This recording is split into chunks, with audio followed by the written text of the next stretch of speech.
Hello students, हम पढ़ रहे हैं हमारा हिस्ट्री का second chapter from trade to territory. इसके काफ़ी सारा हिस्सा जो है हम कर चुके हैं इसके अंदर कि किस प्रकार से जो ईस्ट इंडिया कंपनी है उसने धीरे धीरे यहाँ पर अपना राज्य स्थापित करना शुरू कर दिया, अपनी टेरिटरीज बनानी शुरू कर दी।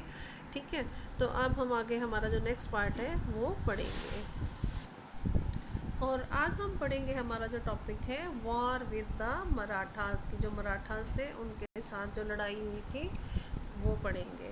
ठीक है, तो अब यहाँ पर है from the late 18th century the company also sought to कर the eventually destroy Maratha power. अब 18th सेंचुरी के शुरू होते ही लेट 18th सेंचुरी के अंदर जो कंपनी थी वो क्या चाह रही थी, अब अपना कंट्रोल चाहती थी किस पर, मराठा पावर पर, और उनको डिस्ट्रॉय करना चाहती थी। With their defeat in third battle of Panipat in 1761 the Maratha dream of ruling from Delhi was shattered. अब पानीपत के अंदर जो थर्ड पानीपत की लड़ाई हुई थी 1761 के अंदर, वहाँ पर मराठाओं के हारने के बाद जो इनका सपना था मराठास के कि दिल्ली पर जो रूल करने का जो इनका सपना था वो भी ख़त्म हो गया था। They were divided into many states under different chiefs belonging to dynasties such as Scindia, Holkar, Gaekwad and Bhosle. अब यहाँ पर ये क्या थे, डिवाइड हो चुके थे बहुत सारी स्टेट्स के अंदर जो मराठास थे, जिसमें कि अलग अलग चीफ्स थे, इनके सरदार थे जो कि अलग अलग डायनेस्टी से बिलोंग करते थे, जैसे कि सिंधिया थे, होलकर्स थे, गायकवाड़ थे और भोसले थे। The chiefs were held together in a confederacy under a Peshwa who became its effective military and administrative head based in Pune। अब ये कॉन्फेडरेरी जो वर्ड है यहाँ पर साइड में आपको दिया गया, इसका मतलब क्या है कि वर्ड के अंदर दिया अलायंस, मतलब इकट्ठा। ये अब अलग अलग इनकी वो तो ज़रूर थी, लेकिन क्या थे, एक ही कॉन्फेडरेरी, एक ही अलायंस ये मराठाओं का था, जो कि किसके अंडर होते थे, पेशवा, जो जिसको कि प्रिंसिपल मिनिस्टर, जैसे कि लाइक प्राइम मिनिस्टर है ना, इस तरह से कहा जाता था पेशवा, उसके अंडर ये रहते थे। Who became an effective military and administrative heads. अब इनका जो इफेक्टिव मिलिट्री और जो एडमिनिस्ट्रेटिव हेड बेस जो था वो कहाँ पर था, पूना के अंदर था। Mahaji Scindia and Nana Fadnavis were two famous Maratha soldiers and statesman of the late 18th century. अब जो महाजी सिंधिया थे और नाना फादनीस जो थे वो बहुत ही फेमस सोल्जर थे, मराठा सोल्जर्स थे और स्टेटमैन थे लेट 18th सेंचुरी के अंदर। नेक्स्ट जो है, the Maratha were subdued in a series of war. In the first war that ended in 1782 with the territory of Salbai। अब मराठा जो थे क्या हो चुका था, सबड्यूड का मतलब होता है कि कमज़ोर हो चुके थे, क्योंकि ये लगातार ये लोग जो क्या था लड़ाइयाँ इन्होंने लड़ी थी। In the first war that ended in 1782, पहली जो वॉर जो इनकी ख़त्म हुई थी 1782 में, किस ट्रीटी पर, क्या समझौता किया गया था, सालबाई जो था, ट्रीटी ऑफ सालबाई उसको कहा गया था। There was no clear victor, मतलब अब इसके अंदर जैसे इन्होंने ईस्ट इंडिया कंपनी से जो लड़ाई लड़ी थी उसमें ना तो मराठा को जीत हासिल हुई थी, ना ही इनको ईस्ट इंडिया कंपनी को में क्लियर जीतने वाला कोई भी नहीं था।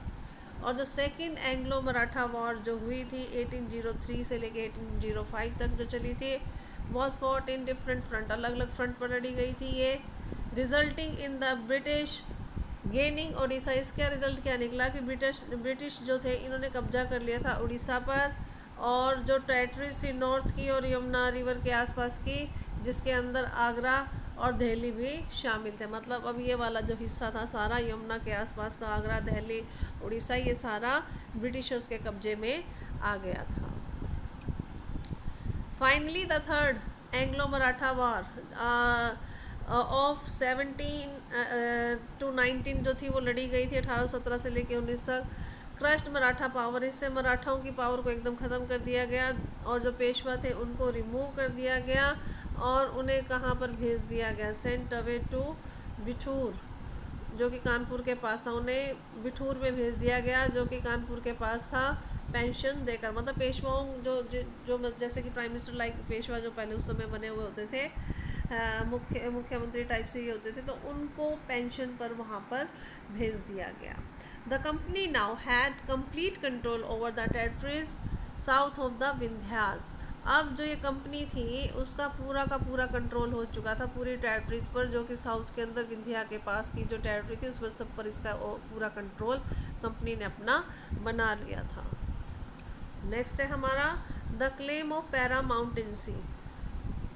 अब यहाँ पर सिंपल सी बात है, पैरामाउंटेंसी होता है सबसे ऊंचा, अपने आप को समझना कि हम सबसे सुप्रीम पावर है, सबसे ऊंची पावर है।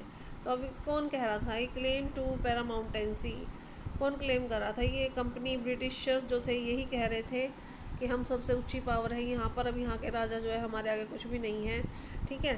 तो यहाँ पर क्या बताने की कोशिश की है, it is clear from the above that from the early 19th century the company pursued an aggressive policy of territorial expansion।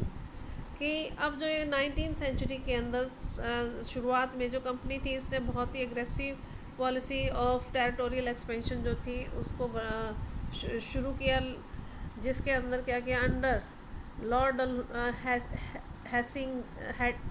Hastings, जो लॉर्ड हेस्टिंग्स से जो कि गवर्नर जनरल थे 1813 से लेके 1823 तक, इन्होंने नई पॉलिसी जो थी पैरामाउंटेंसी की, इसकी शुरुआत जो थी वो की पैरामाउंटेंसी की, ठीक है।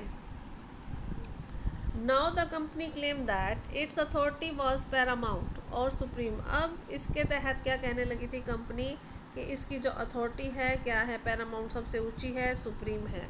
Hence its power was greater than the Indian states. तो इसकी जो पावर है कंपनी की वो इंडियन स्टेट्स के मुकाबले बहुत ही ज़्यादा है, मतलब अपनी पावर को ज़्यादा समझने लग गई थी।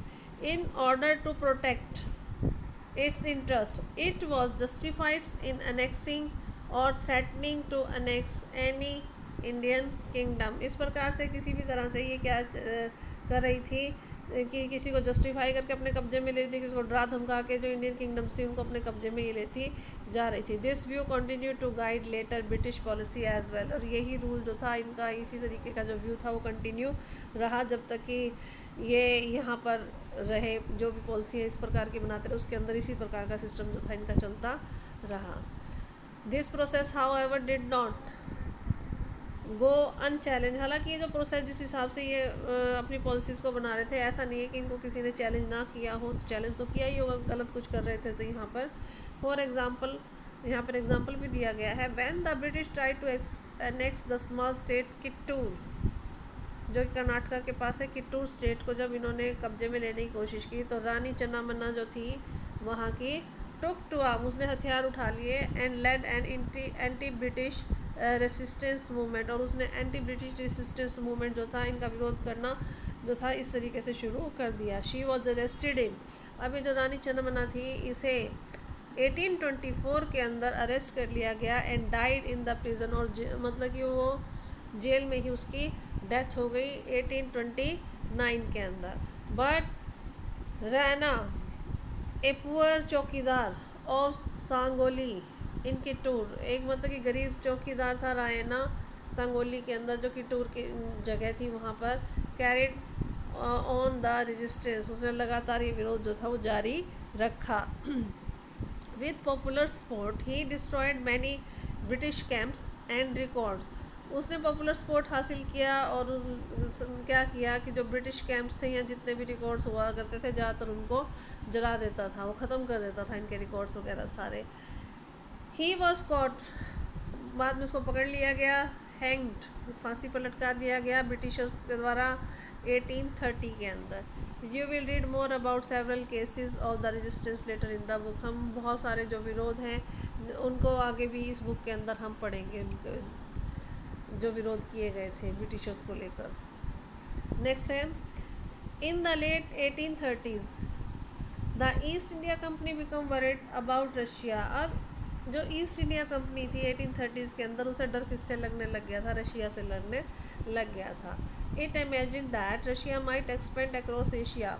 अब ऐसा लगने लग चुका था, इनको ऐसा लगता था कि जो रशिया है वो एशिया की तरफ बढ़ेगा आगे, एंड एंटर इंडिया, और इंडिया की तरफ एंटर करेगा from the north west direction से, ड्राइवन बाय द फियर, इसी डर की वजह से the British now wanted to secure their control over the north west. अब जो ब्रिटिशर्स थे वो क्या चाहते थे कि इनका जो नॉर्थ वेस्ट एरिया के अंदर जो कंट्रोल है वो उनका बना रहे।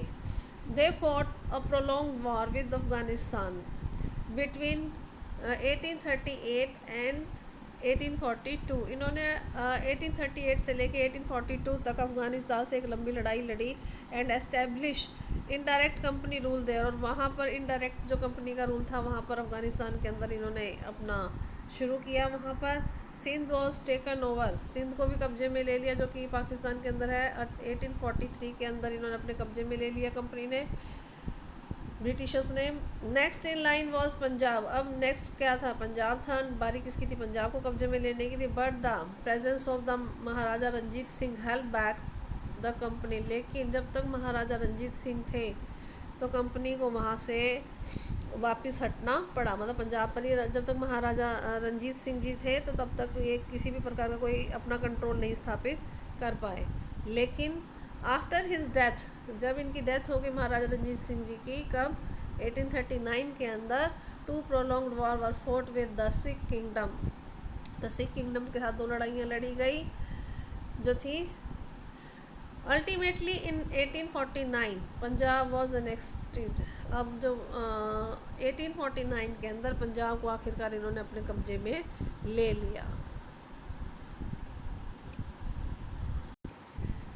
अब नेक्स्ट जो यहाँ पर है ये बहुत ही इम्पॉर्टेंट है। यहाँ पर क्या है ये कि जो डॉक्ट्राइन ऑफ लैप्स की शुरुआत हो चुकी थी, ठीक है। डॉक्ट्राइन ऑफ लैप्स में क्या था वो सारी डिटेल हम इस टॉपिक के अंदर अब कवर करेंगे। ये इम्पॉर्टेंट टॉपिक है, सबको पता होना चाहिए इसके बारे में। The final wave of annexation occurred under lord Dalhousie who was the governor general from 1848 to 1856। Simple सी बात है, यहाँ पर क्या बताई गई है बात कि लॉर्ड डलहौजी का टाइम पीरियड, सबसे पहले गवर्नर जनरल थे यहाँ पर, और कितना टाइम पीरियड था? 1848 से लेकर 1856 तक। अब जो फाइनल वेव चली थी कब्जे में लेने की, हड़पने की टेरिटरीज़ को, वो किसके टाइम पीरियड में चली थी? लॉर्ड डलहौजी के टाइम में चली थी। He devised a policy that came to be known as a doctrine of lapse. अब उसने जो शुरू किया था, एक ऐसी पॉलिसी की शुरुआत की थी जिसको जाना जाता है डॉक्ट्रिन ऑफ लैप्स के नाम से। द डॉक्ट्रिन डिक्लेयर दैट, अब ये जो डॉक्ट्रिन जो बनाई गई थी, जो पॉलिसी जो बनाई गई थी, इसमें क्या डिक्लेयर किया गया था कि if an Indian ruler died without a male heir his kingdom would lapse. That is, अब अगर कोई इंडियन जो रूलर है अगर वो मर जाता है बिना उसका, मतलब कि आगे जो है बेटा नहीं है उसके पास जो उसकी किंगडम को संभाल सके, तो उसकी जो किंगडम थी उसे क्या कर लिया जाएगा? लैप्स कर लिया जाएगा, ठीक है।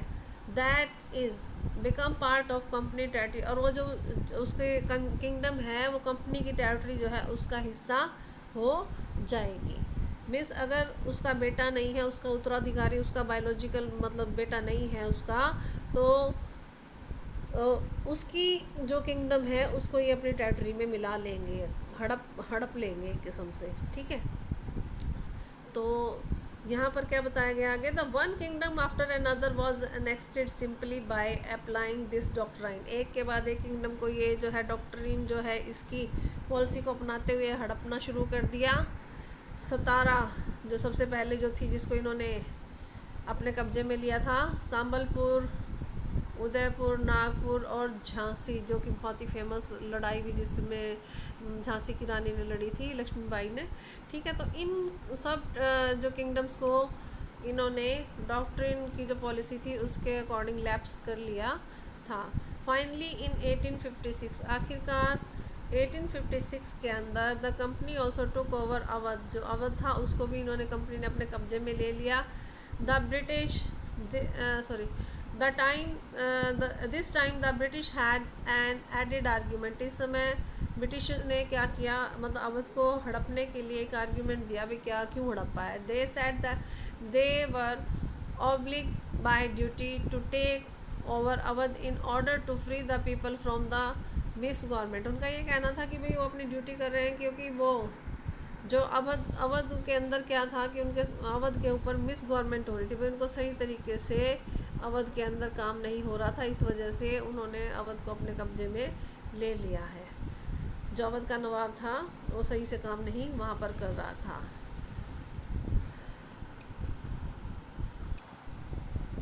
Dragged by the humiliating way in which the Nawab was disposed, अनड्रैग्ड हो गए, यहाँ पर गुस्सा आ गया था लोगों को कि कितने बुरे तरीके से यहाँ के नवाब को जो है ज़बरदस्ती हटाया गया है। अब इससे गुस्सा होकर जो लोग थे अवध के, उन्होंने ज्वाइन कर लिया था ग्रेट रिवोल्ट के अंदर, जो हुई थी 1857 की महान जो क्रांति हुई थी, उसके अंदर लोगों ने पार्टिसिपेट करना शुरू कर दिया था।